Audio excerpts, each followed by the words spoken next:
Welcome back into Live Now from Fox. I'm your host, Gabrielle Amato, live now from our Orlando studios. And we do have breaking news to bring to your desks and to all of your ears, into your homes today. The United States has officially declared Russian moves on Ukraine an invasion. They had previously not referred to these incidents currently occurring at the Ukrainian border as an invasion, but it is now confirmed that they have used the word invasion, and thus this is new developments. This is a situation that we continue to monitor, a situation that continues to evolve, and to help us kind of break down all of this, we do have a very special guest that we would like to welcome into the show, former intelligence officer and national security expert, Michael Pregent. Michael, first and foremost, welcome into the show. Thank you so much for taking the time to speak to us today. And we're just going to get your live, raw, and unfiltered reaction to the news we just broke. The White House has referred to this situation as an invasion. Your thoughts? Well, thanks for having me, Gabrielle. What's great about the White House calling this an invasion is it takes the incursion language off the table. We have to remember that President Biden said, well, it depends on whether or not this is a limited incursion. Now, with using the language of invasion, that actually gives the U.S. and our NATO allies more resolve, more of a backbone to impose strong sanctions, energy-related sanctions on Russia. That's what will hurt Putin the most. So I'm glad to hear that language coming out of the White House. Yeah, and like I said, this is information that is coming to our desk right now as we speak. To really begin, let's set the precedent here. We heard a very interesting speech from President Vladimir Putin yesterday, a speech where he spent an hour recapping history that seemed a bit deceptive, perhaps not the way that the world sees this history, riddled with nostalgia. What did you make of his speech yesterday? It was self-absorbed. It was Putin's view of the world. Basically, Putin told Ukraine, you don't exist without us, and you exist because of us, meaning Russia. And the panel that he held before that with all of his advisors, where he tried to make it look like there was dissent and there was an actual debate where people could question whether or not he should go into the Ukraine. And at the end of that, deciding after this speech that he's going to authorize a peacekeeping mission in Ukraine just shows how comfortable Putin is being wrong on history and being wrong on international law, but comfortable nonetheless, comfortable enough to order an invasion of Ukraine. Yeah, it really is a situation that is very layered. It's very complex, but we are getting reaction from all around the world today. Yesterday, President Biden signed sanctions, but these sanctions were actually only affecting those two separatist regions, Luhansk and Donetsk. When do you anticipate, and we're getting reports that those sanctions on Russia will come at some point today, but when do you expect those to take action? Because those are really the ones that are going to have a true impact. Right. Sanctioning these two breakaway republics means that no American could do business in a war-torn sector of Ukraine. It makes no sense. The Nord Stream 2 language is very important because both Germany and the United States have said that they're going to halt the Nord Stream 2 pipeline. And that's Putin's way of, again, pushing gas into Germany, into Europe, and getting paid for that. Anything that directly affects Putin's ability to make money off of his energy sectors, that would be punitive. Sanctions on Russia's energy sectors is where the United States needs to focus. But what I like is there's been some talk about, especially from the UK, about going after some of these oligarchs in Europe that have these incredibly expensive properties in Western countries, in NATO countries, that they could take, that they could seize. And once these oligarchs start feeling the pressure of what Putin's doing, it is amazing how much influence they would have. You could literally pick 15 of Putin's closest oligarch friends, seize their assets, and they could put enough pressure on Putin to reverse his course of action. Those are the types of things that need to be on the table. Right now, we're still hearing language. They may have called it an invasion, but they're still using language like, it depends on what he does next. And that language signals to Putin weakness. And his Secretary of Foreign Affairs, Sergei Lavrov, has witnessed this firsthand. He's seen the Biden team collapse in Vienna with the Iran talks. He saw the Biden team collapse in Afghanistan with the Taliban. And those are lesser foes. So Lavrov and Putin know that if Iran and the Taliban can take advantage of this administration, what can Russia and China do? And we're starting to see that. That's an interesting point, because many suggest that the U.S. were actually very much on the offensive during this entire situation. We saw Antony Blinken essentially lay out point by point what he expected Russia to do leading up to this invasion. Many saw that as an offensive approach, but you don't agree. You see that as defensive and not enough. No, we basically heard the administration say through Antony Blinken that Russia is going to invade. We have the intelligence that they're going to do this. And the question's asked, okay, so if you know they're going to do this, what are you doing about it before the invasion? Why not put all these crippling sanctions in place first to exact a cost and then prevent Putin from moving in? Now we're slow crawling these sanctions depending on what he's going to do next, and it's problematic. And that's interesting, because it was actually that exact sentiment was echoed by President Zelensky at the Munich Security Conference. He said, what are we waiting for? Why are we not inflicting these sanctions now? Well, we are expected some of those sanctions at some point today, so we'll keep everyone updated as they do hit our desk. But back to Putin's speech, do you think that the Baltic states are also at risk here? Because his speech obviously was bashing Ukraine. He was very, very, very passionate about the fact that Russia is responsible for Ukraine, that Ukraine should be part of Russia, that culturally they are one. But do you think that perhaps Putin's long-term plan also affects the Baltic states, who, by the way, are members of NATO? Right. That's what, if you are in one of those states, the Baltic states, and you're part of NATO, you're questioning U.S. resolve. You're questioning Article 5, which means that NATO countries will come to your defense. We watched Putin amass a military force, an invasion force, in real time, not under the cover of darkness, but out there for everyone to see. And the West and the international community did nothing about it. If you're one of these Baltic states, you're worried. And now's the time to put air defense assets in these Baltic states. The Putin economy in Russia, they can't afford to replace an aircraft if it's shot down. So we need to put an air defense capability in. That's a defensive capability, not an offensive capability, to show that there's going to be a loss if Putin decides to do anything. But right now is the time to sanction Putin's energy sectors, to make this very costly, to hurt an economy that's already bad because of Putin's adventurism, and send a signal that we don't have to put 100,000 U.S. forces into these countries. We can simply hurt Putin by taking away his gas station. McCain famously said that Putin manages a gas station with nuclear weapons. That's what McCain called Russia.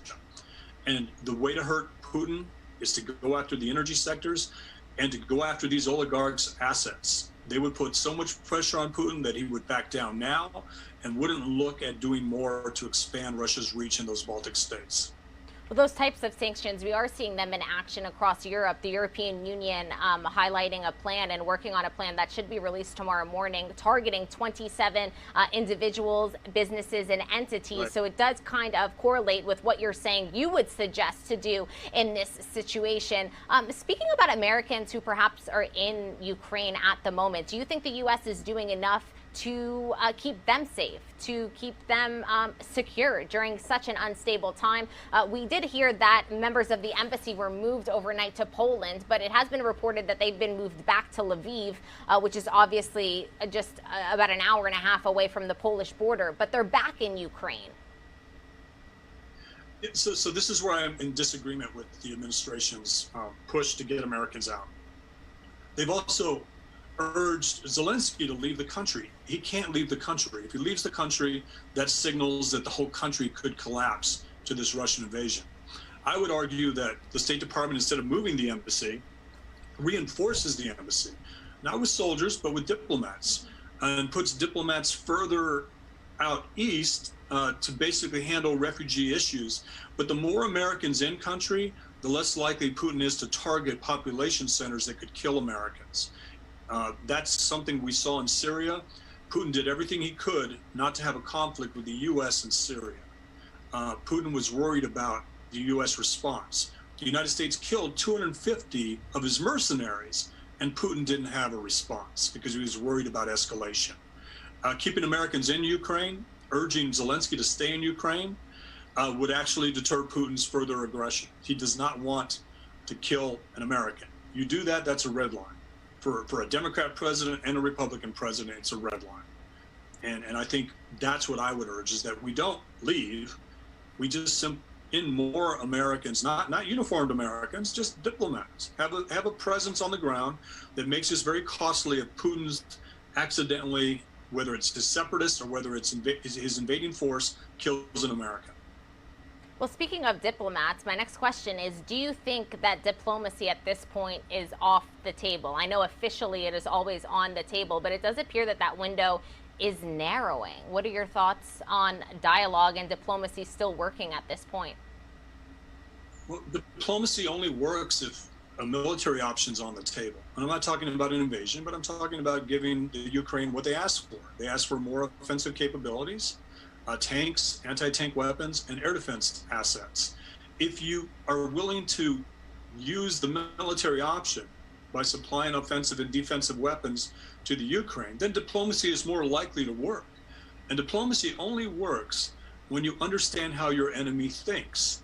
Now, Lavrov and Putin know very well how the Biden administration thinks, based on what it saw in Vienna, in Kabul, and now with Ukraine. But does the administration know how Putin and Lavrov think? They are going to exploit weakness. They're going to exploit Blinken. Blinken is not a tough adversary. He can't go toe-to-toe with Lavrov. And Biden famously said he'd go toe-to-toe with Putin when he was president, because he's the only person that had done it in the past. We know that's false. That's just bravado during an election cycle. Diplomacy now is hard power, smart power, sanctions, designations, things that hurt Putin directly. And if we use targeted sanctions, and if we speak with one voice and we don't use this caveated language of it depends on what he does next, I look at these two places, Donetsk and Luhansk, as lymph nodes. Cancer has gotten to Donetsk and Luhansk in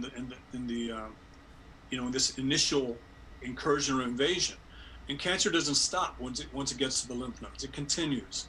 Putin is this cancer. You can't give him these two breakaway republics and expect them to stop and be happy.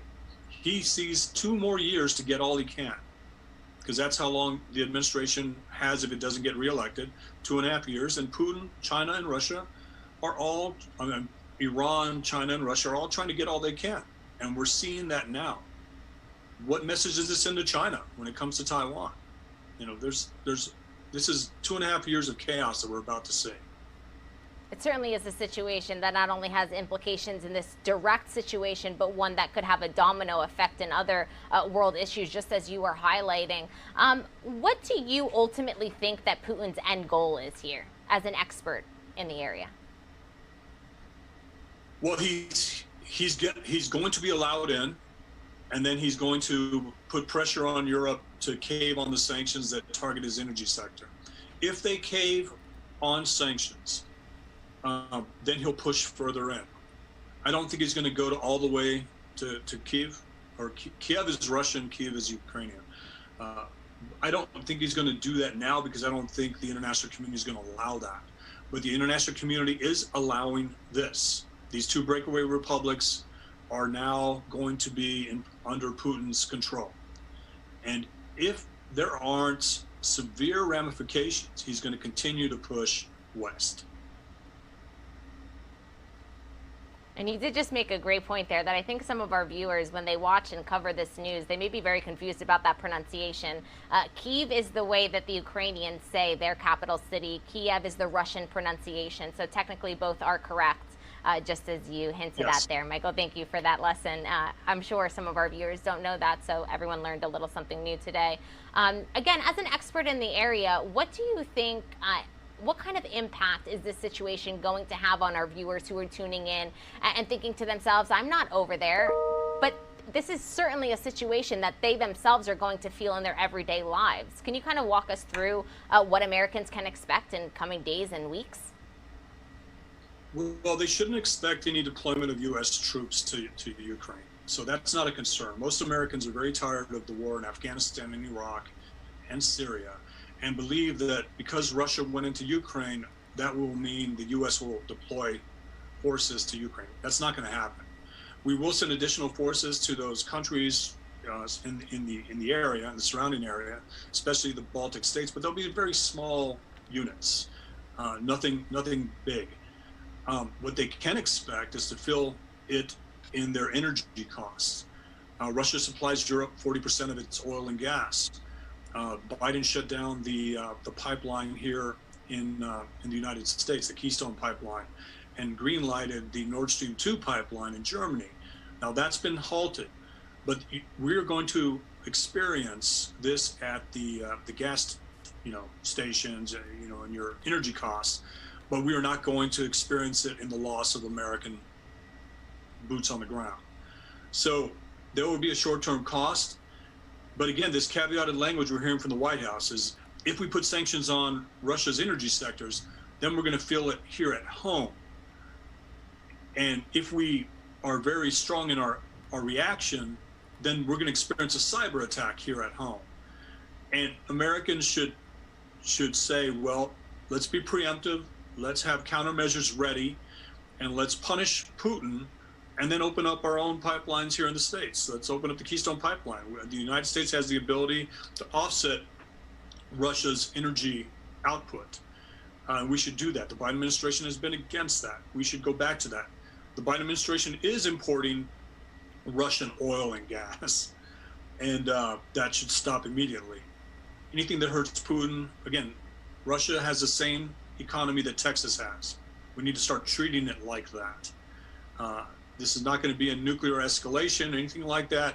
Putin needs to feel the pressure on the energy front. Well, Michael, thank you so very much for all of the insight. This is a very complicated situation that you've helped us dissect here a bit. It is a situation that is going to be evolving, and like I've been telling all of our guests this morning, I'm sure we'll be touching base in the coming days as we do have new facts and reports to bring to everyone. But thank you very much for the time. Gabriel, thanks for having me. I appreciate it. Have a good day.